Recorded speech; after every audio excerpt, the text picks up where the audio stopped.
Hi Wargamers, today we're going to do something a bit different. We're going to do a video report on a wargame that probably many of you are familiar with, Field of Glory. This is a historical wargame, and here we're representing two classic ancient armies, which is Mid-Republic and Roman against Carthaginian force spread out over there. What we're going to do, rather than just show you an after-action battle report, is to explain the choices we make, the movements that we do, and the tactics that we are trying to recreate as we play. So, I'm going to start off by having a look at my Roman army. We'll start over here on the flank. Here, in a field, yes, that piece of cardboard represents a field, are some medium foot. Now, medium foot can move in terrain because they're in a looser formation. I've put them on the flank, which, as you can see, has several fields, so they can maneuver through there and their combat ability is not impacted. They will guard my flank, and it also stops heavier troops coming around the side of me because they'll suffer a great deal in that type of terrain. That dice line you can see moving up the side there marks the boundary of our table, because our table is actually a bit bigger than the normal 6x4. We move over here to our first legion. They're all unpainted figures. We believe in playing rather than spending hours painting figures. At the minute they're unpainted, they're a work in progress. So, one unit of Roman legionnaires. Triarii in the middle. And more Roman legionnaires on the side. And a commander behind them. The reason that setup has been done is, as you can see there, and you've got light troops in front. I'll just come in on those light troops. And the reason that little setup is done the way it is because the commander can provide movement bonuses for those 3 units in his line, allowing them to move up the table quickly towards the Carthaginians up there.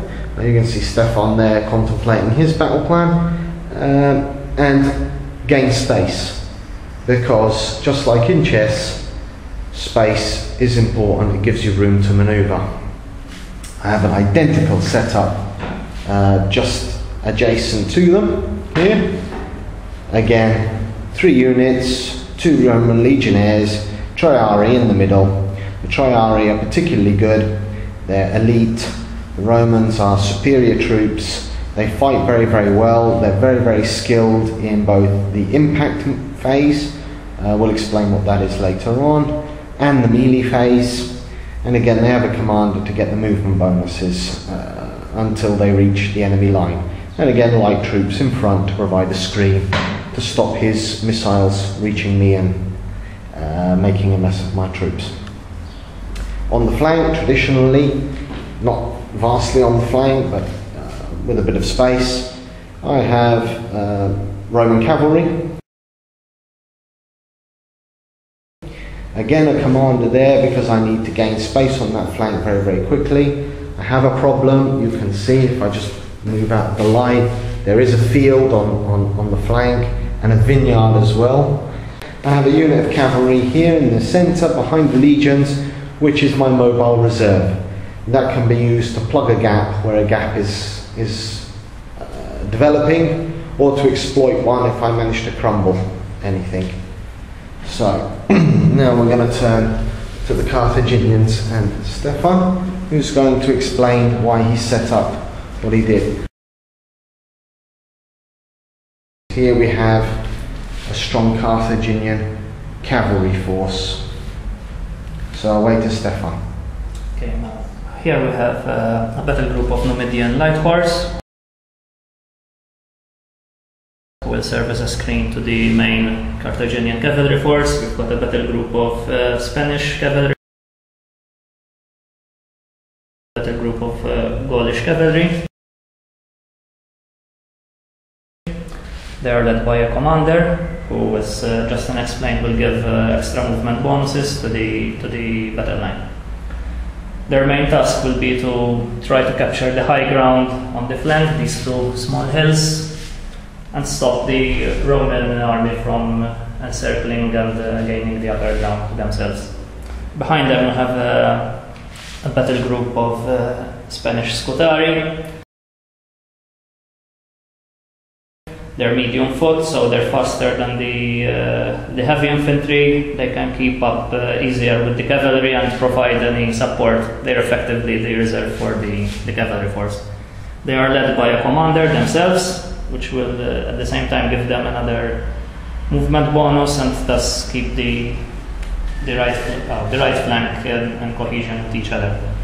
Here in the field we have a battle group of slingers. They're in a field, they'll try to advance and engage the Roman light troops themselves and try to pepper the main battle line later on before the... And as you can see, these guys are beautifully painted by me. Next to them we have a battle group of javelin men who will help the slingers, and at the same time they're helping screen off my main battle line. We've got a battle group of African spearmen who will guard the flank. They are very conveniently facing the Roman cavalry, so hopefully they should put up a good fight. We have a battle group of Gaulish infantry who are a bit of a hit or miss type of unit. They either do brilliantly or just bounce off the Roman legions. Next to them we've got a battle group of elephants who will add extra weight to the impact phase. Next to them there's more African spearmen whose main task is to guard the flank of the battle lines. Behind them we've got the Carthaginian general who represents Hannibal. Hannibal has got the value of being an inspired commander, so his command range is much greater than normal commanders.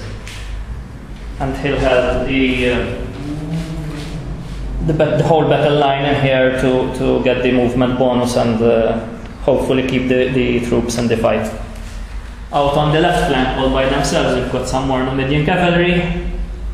There's lots of open space before them. They'll try to outflank the Roman army and make flank threats and hopefully hinder the enemy advance.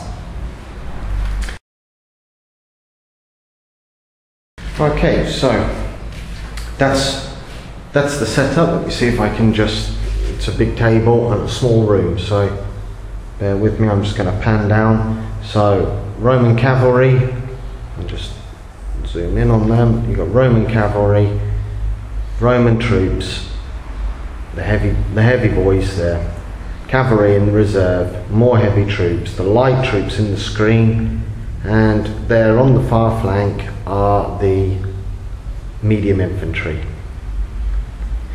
Then we go to the Carthaginians. You can see massed cavalry up on the hill there, lights, and the heavy cavalry, Gallic and Spanish cavalry.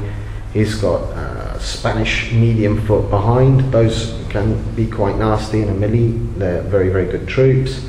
He's got slingers and javelin men out in front. And then he's got a massive battle line of spearmen, Gaulish warriors, and elephants, all led by Hannibal. And finally, tucked out on the flank, the Numidians.